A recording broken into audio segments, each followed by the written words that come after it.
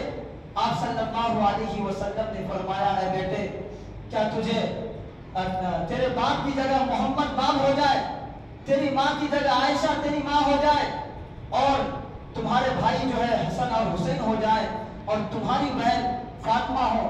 اتنا کہنا تھا، اس بچہ کا جو چہرہ جو ہے خوشی سے کھل اٹھا، اور وہ بچہ کہنے لگا، اے اللہ کے رسول صلی اللہ علیہ وسلم، مجھے ایسے ماں باپ اور بھائی بہن پر جو ہے مجھے ناز ہے، فخر ہے۔ اس کے بعد حضور صلی اللہ علیہ وسلم حضرت عائشہ رضی اللہ تعالی عنہ کو حکم دیتے ہیں، اے عائشہ، اس بچوں کو نہلا دھلا کر اور اسے کپڑا پہناؤ اور اسے اپنی خوشیوں میں شریک کرو۔ میرے دوستوں، عید سے ہمیں بہت ساری چیزوں کا پیغام ملتا ہے۔ اللہ کے رسول صلی اللہ علیہ وسلم ہمیشہ غریبوں کے بارے میں خیال رکھتے تھے، ہمیشہ غریبوں کے بارے میں سوچتے تھے، یتیموں، مفلسوں اور ناداروں کے بارے میں ہمیشہ جو فکر مند رہتے تھے۔ میرے دوستوں، میرے بزرگوں، میرے ساتھیوں، آج ہم بھی اللہ کے رسول کی امت میں سے ہیں، ہم بھی آقا سے محبت کے دعوے دار ہیں۔ ہمارے سامنے بھی کچھ بچے ہاتھ پھیلائے ہوں گے، ہمارے سامنے بھی کچھ یتیم آئے ہوں گے۔ کیا ہم نے آقا کی اس سنت کو زندہ کیا؟ کیا ہم نے آقا کے اس مشن کو فروغ دیے؟ یاد رکھیے، اگر آج ہم آقا کی اس سنت کو زندہ نہیں کریں گے کہ کل قیامت کے دن اللہ کے رسول صلی اللہ علیہ وسلم سے ہمارا سامنا ہوگا۔ اللہ کے رسول صلی اللہ علیہ وسلم اس سنت کے متعلق ہم سے اور آپ سے پوچھیں گے کہ بتاؤ، تمہارے سامنے تمہارے سوسائٹی میں غریب لوگ تھے، ان کے بارے میں تم کیا خیال کرتے تھے؟ اگر ہم آج یتیموں کے بارے میں، مسکینوں کے بارے میں، اگر غریبوں کو، یتیموں کو، مسکینوں کو ہم اپنی خوشیوں میں شریک کریں گے تو یقیناً ہم اس دن جو ہے قیامت کے دن جواب دیں گے، اللہ کے رسول صلی اللہ علیہ وسلم، ہم غریبوں کو خیال رکھتے تھے، ہم سوسائٹی میں، ہمارے جو سوسائٹی میں غریب لوگ رہتے تھے، ہم اس کے بارے میں فکر مند رہتے تھے، ہم سے جاؤ ہو سکتا تھا ہم ان کی مدد کرتے تھے، لیکن اگر ہم نے ان لوگوں کا خیال نہ کیا تو ہم اللہ کے رسول صلی اللہ علیہ وسلم کو کیا جواب دیں گے؟ اس لیے ہر خوشی میں، صرف عید کے موقع پر نہیں، شادیوں میں بھی غریبوں کو بلائیے، ولیموں کے اندر جو ہے دعوت دیجیے غریبوں کو، لیکن ایسا نہیں ہوتا ہے۔ ہماری اگر شادی ہوتی ہے تو ہم کن کو بلاتے ہیں؟ آفیسر کو بلاتے ہیں، ایم پی کو بلاتے ہیں اگر بڑا آدمی ہے، لیکن غریبوں کا خیال نہیں کیا جاتا ہے۔ ایسے موقع پر اگر امیروں کو نہ بلا کر غریبوں کو اگر آپ کھانا کھلائیں گے، ان کے دل سے جو دعا نکلے گی آپ اس کا اندازہ نہیں لگا سکتے۔ تو ہر خوشی میں غریبوں کو ساتھ رکھنا چاہیے، ان کو اپنی خوشیوں میں شریک کرنا چاہیے۔ میرے دوستوں، ہم سب جانتے ہیں عید کس کو کہتے ہیں؟ عید جو ہے لیس العید لمن لبس الجدید، یہ کچھ اشعار ہے، ان کا ہم ترجمہ سنتے ہیں۔ لیس العید لمن لبس الجدید، یعنی عید ان کی نہیں جو نئے کپڑے پہنے، انما العید لمن خاف بالوعید، عید تو ان کی ہے جو اللہ سے ڈرتے ہیں، اللہ کی وعید سے ڈرتے ہیں۔ پھر آگے کی جو ہے اشعار ہے، لیس العید لمن تبخر بالموت، عید ان کی نہیں جنہوں نے عمدہ خوشبوؤں کا استعمال کیا ہے۔ انما العید لمن تاب ولا یعود، عید تو ان کی ہے جنہوں نے اپنی گناہوں سے توبہ کر لیا، پھر اسی پر وہ قائم رہا۔ آگے کی جو اشعار ہے، لیس العید لمن نصب القدور، عید ان کی نہیں جنہوں نے عمدہ ڈشیں پکائی ہو، عمدہ جو کھانا پکوان کیا ہو، عید ان کی نہیں ہے۔ انما العید لمن سعد بالمقدور، عید تو ان کی ہے جنہوں نے نیک بننے کی کوشش کی۔ لیس العید لمن تزین بزینت الدنیا، عید ان کی نہیں جنہوں نے دنیا کی زیب و زینت کو اختیار کیا ہے۔ انما العید لمن تزود بذات التقوی، عید تو ان کی ہے جنہوں نے تقوی کو اختیار کیا ہو، پرہیزگاری کو اختیار کیا ہو۔ لیس العید لمن رکب المطایا، عید ان کی نہیں جنہوں نے اچھے گاڑی میں پھر رہے ہیں، اور اونٹا سواریوں پر سواری کر رہے ہیں، ان کی عید نہیں ہے۔ انما العید لمن ترک الخطایا، عید تو ان کی ہے جنہوں نے اپنے گناہوں سے توبہ کر لیا، جنہوں نے اپنے گناہوں کو ترک کر دیا ہو۔ اصل میں عید ان کی ہے۔ لیس العید لمن بسط البساط، عید ان کی نہیں جنہوں نے عمدہ فرش سے اپنے مکانوں کو آراستہ کیا ہو۔ انما العید لمن جاوز الصراط، عید تو ان کی ہے جو پل صراط سے گزر گئے۔ یہ ساری چیزیں جو ہے عید کا پیغام ہم سب کو دیتے ہیں۔ اس لیے میرے دوستوں، آج عید کا دن جائزہ لینے کا دن ہے، اور جائزہ کیا لیں گے کہ ہم سب جو عبادات کیے ہیں کیا وہ ہماری عبادات قبول ہوئی کیا نہیں، اور عید کے بعد ہماری زندگی کیسے ہونی چاہیے، ان ساری چیزوں پر جائزہ لینے کا دن ہے۔ ایسا نہیں ہے کہ آپ رمضان میں برائیوں سے بچ گئے، اپنے نفسانی خواہشات کو کنٹرول میں کر لیا، لیکن عید کے آنے کے بعد آپ اسی طریقے سے پھر برائیوں میں حلال و حرام کی تمیز نہ ہو، پھر اسی میں ملوث ہو جائیں، تو پھر ہمارے اندر تقویٰ نہیں آیا ہے۔ تقویٰ کا مطلب ہی یہی ہے کہ تم اللہ سے ڈرو۔ آج ہم سب لوگ یہاں بیٹھے ہیں تو گویا کہ اللہ کی نگرانی میں ہیں۔ اگر ہم تنہا کسی روم میں پڑے ہوئے ہیں تو گویا کہ وہاں پر بھی اللہ کی نگرانی میں ہم ہیں، تو ہمیں وہاں پر بھی ڈرنا ہے۔ ہمیشہ کاروبار آپ کرتے ہیں تو اس میں بھی اللہ کا خوف اپنے ذہن میں بیٹھا ہے۔ اگر ہم نے غلط کام کیا تو ہمیں اللہ کے پاس حساب دینا ہوگا۔ جب ہمارے دل کے اندر یہ احساس پیدا ہو جائے، یقیناً ہم برائیوں سے بچ سکتے ہیں۔ اللہ سے دعا کریں اللہ تعالی ہم سب کو کہنے سننے سے زیادہ عمل کرنے کی توفیق عطا فرمائے۔ اقول قولی ھذا استغفر اللہ لی ولکم